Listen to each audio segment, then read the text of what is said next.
with me. Yeah, I think I am. It's just I haven't got the energy on the end of the peak. You know, the peak. It just seems a little bit shy. I'll take a picture of it, Tony, and send it to you. Okay. I'm just going to go and grab a cup of coffee. I'll be back in about a minute.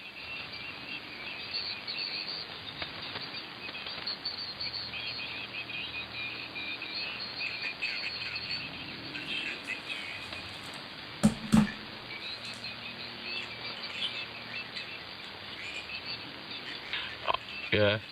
Somebody else has just commented is probably what we're actually seeing our ends with QSB. So, yeah, you might be seeing something different, Dave. But, yeah, everybody's confirming the 4K and Steve's 4K, definitely. Yeah, I think maybe because I think it's the way I'm recording my audio. I think if you recorded it and sampled it, it would be slightly different to as I'm seeing it. But anyway, well, I'll leave it there. I'm not going to alter it. Hopefully it sounds okay anyway, Nelly. Over. Yeah, well, I've just widened down now from 5K to 4K, and then put a 6K roofing filter because of the noise that I'm picking up off the bottom of somebody else, like monkey chattering us. And I can see now you fill the whole of that filter. Yeah, I'm happy with it now. Yeah. So you think Tony taking that 3.6 out has improved it? I think it cleaned it up, Tony, didn't it, Owen? Yeah, I prefer it without that, Dave. I mean, you can tinker with it and try and boost, but I would only want to. Well, I wouldn't. For me, what I'm hearing, I think it's better with it out. Yeah, if you look at the picture I sent you, Tony, you can see the profile there. It's getting it's getting up there, but it just doesn't quite fill that 4K. But I think that's the way I'm recording myself. So that's not what's being transmitted, really, is it? To you guys. Anyway, I'll leave it there. I'm happy. Right, Nelly, come on. Let's have a listen to what you did before, Nelly, again, because conditions seem a bit better now. Okay, so what I've done is, right, I'll change the profile. Yeah, right, so I'll stay on here now then, Dave. So this is it, M0SKA, 20 Kilo Alpha X-ray with M0 VDO, and M0 EBJ has gone for a wet burger, a coffee, and shake the bishop. So, right, and now I'm going to change, hold on, right, M0 SKA, 20 Kilo Alpha X-ray, M0 EBJ, M0 VDO, 20 Kilo Alpha X-ray. That's a different profile on something, Dave, over. Okay, right, let me have a look. I don't want to look at that one. I want to look at that one. Analyze. Yeah, okay. Hard to tell. I wanted to... I'm going to play them back to you, Neil. So we'll see which one plays back first. Change. Hold on. SKA, 20 Kilo Alpha X-ray, M0 EBJ, M0 VDO, 20 Kilo Alpha X-ray. That's a different profile on something. Right, so that's the second one, Nelly. And the first one, I can't get back to the beginning of it for whatever reason. Anyway, I'll just play a little bit of the first one. Change. Hold on. SKA, 20 Kilo Alpha. And now we're on the second M0 one. EBJ, M0 VDO, 20 Kilo Alpha X-ray. That's a different profile. I think I preferred the second one, Neil. But I don't know why, over. So you prefer this one, or hold on? So you prefer this one or the second one? So it's this one. This is number one. Number one. number 1. Right, now, that is number 2, number 2, Dave, over. Hard to tell. I mean, I wish you were 5'9" plus 25 or something, but it's hard to tell. And there were only short clips there, Neil, to be honest. I can't make my mind up. Number 1. Number 2. Right, now, that is number 2, number 2, Dave, over. 1. Now, listening to that, I might change my mind, Neil, over. Yeah, and then you've got somebody talking as well, haven't you? Somebody keeps going, in the recording.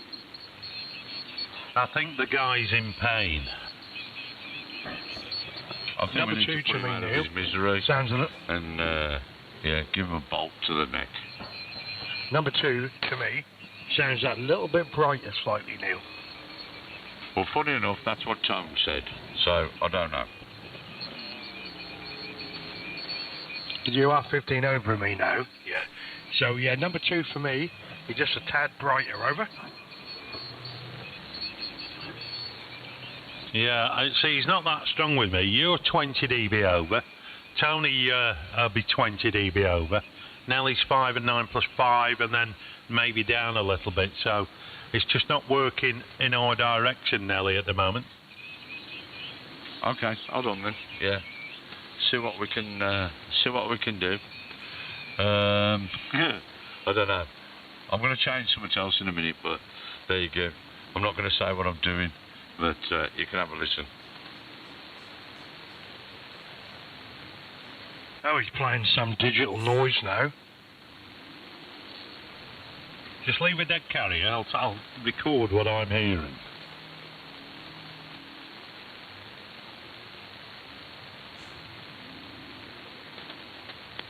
So Yeah, I've got an you can hear. X5 of this. Yeah, there's somebody keeps talking. There's somebody going. I don't know what they're doing over. That's horrendous, isn't it, though? Exactly. Yeah, exactly.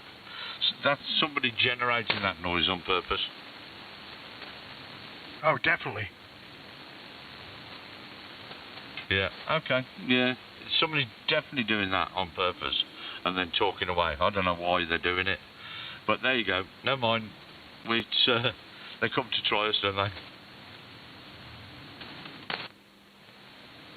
Tony, are you asleep again? No. No. I'm just, do you know what, right? Listen to this, right? This is how mad the world's gone. So, I follow a chap on Facebook called The Roofing Outlaw, and somebody put these roofing joists on upside down. And I said, oh, that they put them on in the Irish way, you know, just joking. And now I know loads of Irish people, and they wouldn't see that as offensive. They just laughed, say, yeah, whatever. You know, the old Irish jokes, Irish, Englishman, Irishman, Scotsman, all that lot. So, one lad, loads of people laughed at my comment. One lad's put on there, Tony, you're racist. Really? How can that be racist? I need him to define why I'm a racist for saying that. Do you think that's a racist comment, lads? Come on. No, it's a bloke humour. I don't know. What can you say about something like that? People like that need put in sacks and drowning, Tony, have they? Oh my God, yeah. Is it any wonder that the human race is destined to become extinct with idiots like him? I mean, when his mother and father were creating him, I'd say he was meant for the sheets. Definitely. That's a good one. I've never heard that before. Either that or he should have been swallowed.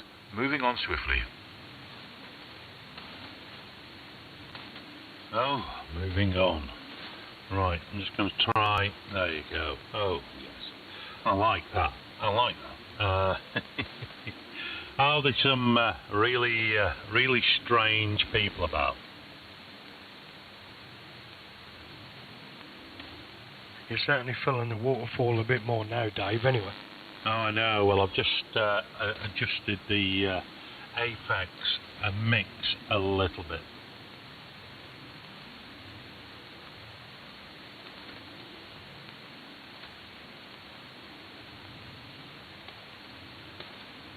So Neil, are we up for some DX in the morning, mate? Yes, mate, 100%. Yep, we'll have a look at it. Do you want an alarm call? Yes, No, I please. can get up, no problem. It's Steve the Yeah, car. I'm definitely going to get up early anyway. I come off the radio about, I don't know what time it was. I was on the phone through Rob in DZI for about an hour, and then I started watching this thing on YouTube, and I didn't go to bed till about 2 minutes past bloody 3, and then because when my alarms went off, I just turned them off, Neil. Did ya? 2 seconds, I'm just adjusting something. There we are. So there we are, Dave. Thanks for your help tonight again, all of you. And hopefully we're there now. Oh, yeah, we're there now, hopefully. So we'll wait and see. Although my ILC keeps jumping about a lot. That's strange. What's going on here? 1, 2. I've got RF. 1, 2. 1, 2. Yeah, something strange there. I've got to check my connections on my microphone. The old ILC keeps dropping right down. Is that right now? Yeah, just be mindful, Steve, on the drive level from the preamp. You might just be peaking a little bit. You might be talking a bit louder. I mean, as I'm talking now, I'm between the 2 and the 3, not going above the 3. So yeah, I don't know. You just got to be mindful of that little the drive output, Steve. What's your output on the feedback destroyer? I don't know. There's no output on there, is there? But I'm only lighting about 4 bars up on both of them. On the virtualizer and the feedback, I always light 4 bars up, Dave. Over. Okay. Right. So, well, that's fine then. So that means it could be the ALC, that the mic gain, that needs to come down a little bit. I don't need to come down, Dave. That's what I'm saying. That's lower than it normally is. That's it was lower, not higher, Dave. Well, it's fine. I wouldn't adjust anything. But that'll do then. That'll do me. It's just it seems like I haven't got so much talk power. I don't know. But there you go.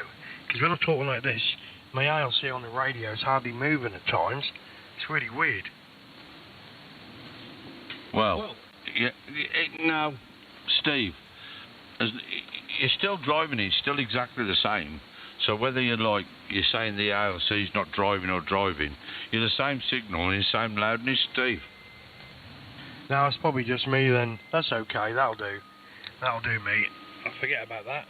Yeah, like as I'm talking to you now, the ALC normally goes up to about just over half, but occasionally it doesn't, unless it's just me, because I'm looking at things, I'm not concentrating on the microphone, maybe, Neil, over. Nelly, just let me play this back. Yeah. So that was that overspeed. It could be that you'll turn your head and you'll move away, and then you think you're not driving the radio to look at the ALC. Just ignore the ALC. Set it up when you're talking to the radio, into the mic. Keep the mic at 4 inches away, and ignore the ALC. Unless you shout or raise your voice, you won't overdrive the ALC. If you keep it exactly the same every time, Steve. Oh, there's a massive double there, Dave. Neil hadn't finished talking, so don't worry about it. Back to you, Neil. Sorry. There's a massive double then. Go on, Neil. Okay, right. So, yeah, I said, what you got to do, Steve, is set your ALC when you're talking into the microphone. Leave it where it is. Keep 4 inches away with your finger and thumb away from it. Ignore the ALC. Don't look at it all the time and get worried about it driving or what it's doing. You've set it, it should go exactly the same unless you raise your voice or lower your voice or get closer or further away from the microphone. If you talk to the microphone exactly the same every time, your ALC should not change. Okay, mate. I'll leave it at that. And yeah, I am about fist away anyway, so there we are. And I think we've got Mr. RSL's called in as well there, so I'll put it back to you, Dave. Yeah, good evening, John. And, or should I say Tony? And I don't know if you'll get that reference, but I can't remember the guy's name. Good evening, John. Hope you've had a good night and you're not too inebriated, over? Good evening, Dave. Not too bad, actually. Wasn't a bad evening, actually. Still going on, but thought I'd better come home and just keep an eye on the pond, and thought we'd switch the radio on. So anyway, good to hear you all. Good signals, and all sounding well. So good evening to you, Dave, Nellie, Steve, and Tony. Anyway, round to you, Dave. Yes, okay. Oh, right. I've got his name now. Yes, is it? Yes. Terry. Not Tony. Terry Nutkins. That's all I'm going to say. I'm glad you've had a good night, John. Excellent. Round to you, Tony. Over. Terry, that rings a bell, Yeah. that does. Terry Nutkins. Very good evening, Mr. John. Nice to see you on, mate. Big signal, as would be expected. Terry Nutkins did the, what did he do? He was a wildlife program on the kids' telly, wasn't he?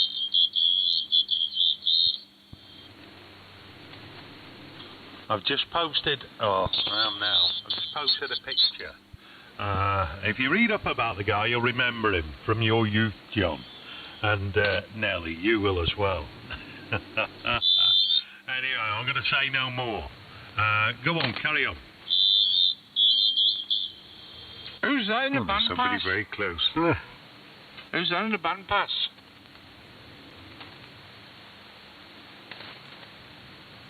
Somebody tuned up and then somebody was like right in the band pass.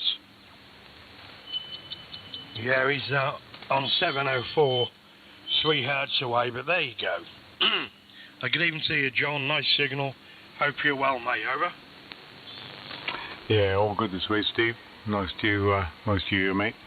And yeah, everybody's pretty good signal this evening, and sounding very well. So that's all good. Anyway, nice to hear you, and hope you're well, Steve. Yeah, I had a very lazy day today, John. Haven't done a huge amount. So apart from that, everything is honky-dory, my man. Over. Oh, good. Nice to know you're not a too busy day. Yeah, you may have a line in the morning, Steve, and have to keep your fingers crossed, mate, and never know. Anyway, I'll just say good evening to Nellie. Hope you're well, Neil. Hello, John. I hope you're okay, mate. Yeah. Sorry to hear about all the fish. I did see it. That's soul destroying, that, mate.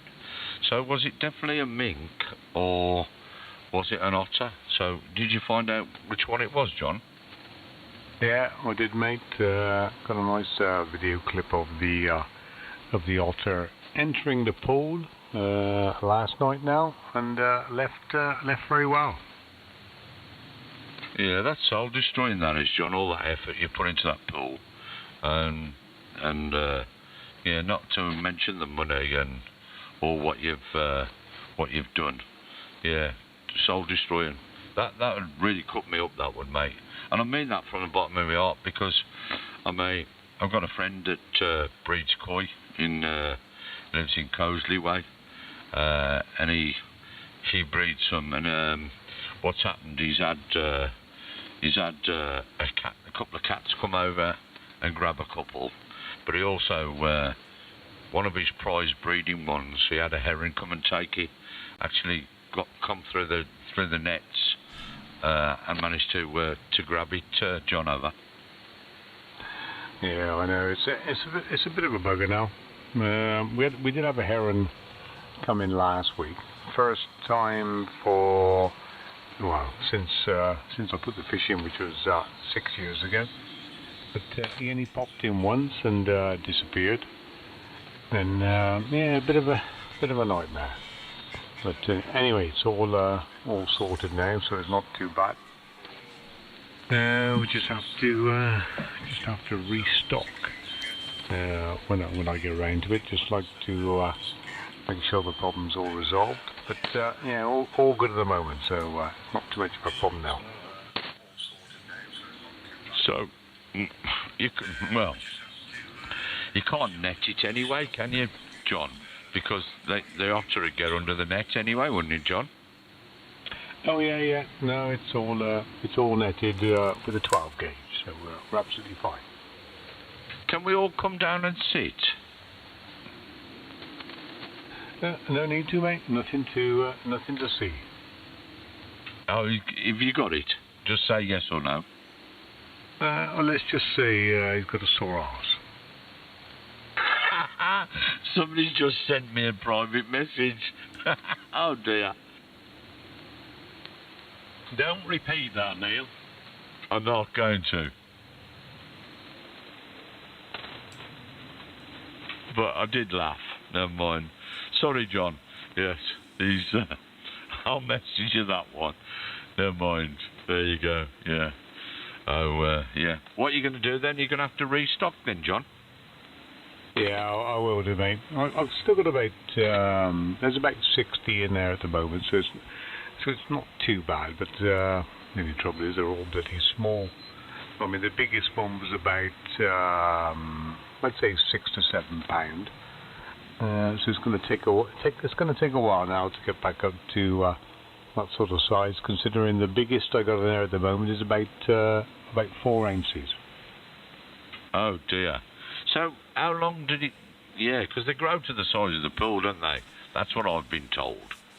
I might be wrong, but they grow to the size of the pool. If that's a statement that I've stated that is wrong, then you'll have to tell me I'm talking balls. But yeah, I thought they grow to the size of the pool as they're growing, John. Yeah, that's right, mate. Yeah, and they were about 6 years old, without any problems, and they were getting. To be honest, now it's surprising because you think, oh, they're not a bad size, but when you actually see them out of the water on the ground, they're quite a little bit bigger than what you expected. So, yeah, a little bit soul destroying, but just it's one of those things, isn't it? Especially when you think you've got chickens and everything, you think, you know, the fish in the pond are going to be pretty safe, and it'll be the chickens that probably go first. And of course, you know, when you think about it, it's going to be the inevitable where you come home one day and find chickens and geese and ducks all slaughtered on the lawn. That's just one of those things which I'm expecting.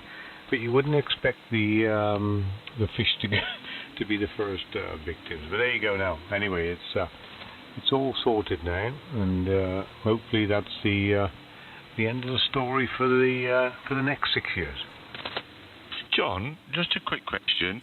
So, does the said thing just feed for one and do like a fox does and destroys the rest for pleasure, or do they feed on the whole lot and gorge themselves, or do they just do the one and then destroy the rest for the pleasure?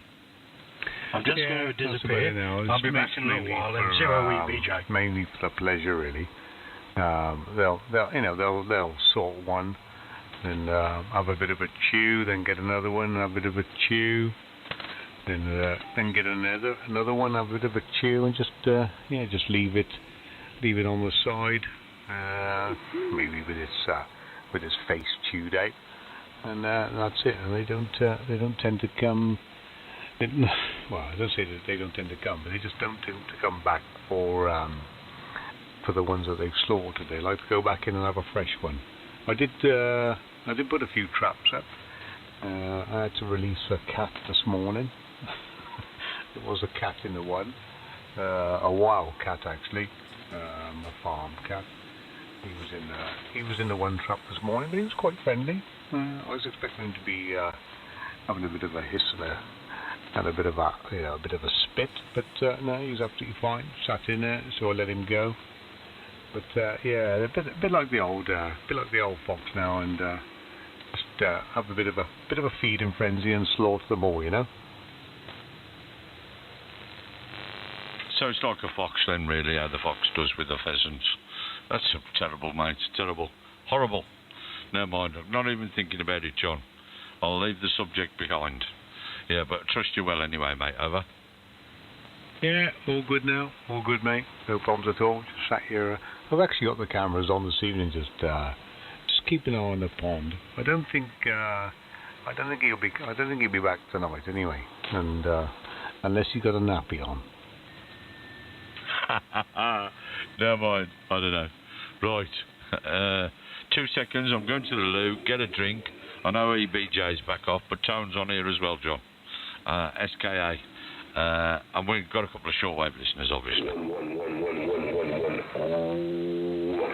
Alright, well, I'll hand it back to Dave, and I'm just going to pop down, Dave, and just switch the my bloody security light. I've changed all the settings, but the maximum time it will stay on for is about 9 minutes, which is a bloody pain. I was hoping it to stay on all night, so every 9 minutes, Dave, I've got to pop downstairs and just switch it back on. So it won't be a second, so I'll hand it back to you, Dave. Oh, so you can't override it, John, and have it on permanently. No worries. Steve's gone to. He just sent me a message, said he'd be back in a while, so he might have a phone call. So there you go. Tony, video, just me and you for now. Mike 0 SKA M0 video. Well, that was a good timing. I've just been and got a drink actually. A can of Dr. Pepper, nice and cold at the fridge, so I timed that rather well. Yeah, good stuff. Yes. 1 sec, Dave. Oh, I needed that. I was thirsty. Yes, lovely signals. Nice to sit back and listen. It's very nice. I think with those, well, I know with the old, I wouldn't call them halogen type security lamps, the older school ones. If you switch it off at the mains and then straight back on, that was like the override. I wonder if that'll work with John's maybe. Yeah, I'm not sure. Depends what they are. I think you can alter the light level and a timer. But I thought there was a way to bring it on permanently. Anyway, he'll get there. So very good. Yeah, so another successful night, Tony. And I think you're right, with that 3.6 out, John. it's just let it breathe a little bit, Tony. Yeah, John's back as well. I think if you boost on, look, I mean, don't take my answer for red here because I could be wrong, but I think if you boost to directly on a certain frequency on the higher ones, it adds a bit of harshness. And I don't know if Steve's using Triple C either to try and control things compression wise. Anyway, I've always found as a bit of luck really. If you boost off your highest frequency and then widen the octave, it just seems to catch the skirt of the frequency and it just lifts it up quite nicely. It doesn't sound as harsh. Yeah, I mean, you can go out, especially with these SDRs. I mean, you can be boosting at 20k with a real wide octave, crank the gain up, and it still catches and still lifts things up. It's mad, really. Done loads and loads of testing and messing about, hours and hours, talking to myself, and into the dummy load recording. Yeah, but there we are. Anyway, John, I was thinking, and I just said to Dave, I know with the older security lights, you could flick him on and then straight back off. Sorry, yeah, flick him on, off, and back on, and that used to reset and leave it on like permanently. I wonder if you can do that with yours, John, maybe. Yeah, I tried that, just double tapping the switch, but for some reason it just won't do it. Because I know that you could double tap the switch on most of them, it would stay on, but mine doesn't tend to do that. The longest you'll stay on for is about between 8 and 9 minutes, which is a bit of a pain, but the only consolation, Tone, it does keep you awake. Yeah, what is yours the newer LED type? No, that's the next thing I'm going to get. I'm going to get a new LED. It's got the twin spot bulbs on it, so you can angle one either way. It's been up there for about 6-7 years. So I said to Joe that today I'm gonna take it down and put a new LED one up and hopefully double tap, and it will keep it on time. Well, I bought. I think B&Q wanted. I think they were 12 quid. And they do. You can spend 20 or 25 and get the bigger ones. But I bought the two. I've got two LED ones. They're on now at the back. But I've got mine. Mine are not sensors. They're on or off. You know. You have to just give them power. And they're really good, really bright. But I presume you probably want yours on a sensor, John, yeah? No, I'm not too bothered, mate. I'm not too bothered at all. I just thought maybe because I said to Joe today, I'm going to get an LED one, take the one out, probably take the sensors out, so I can just switch it on in the evening. I mean, I've got the cameras on now.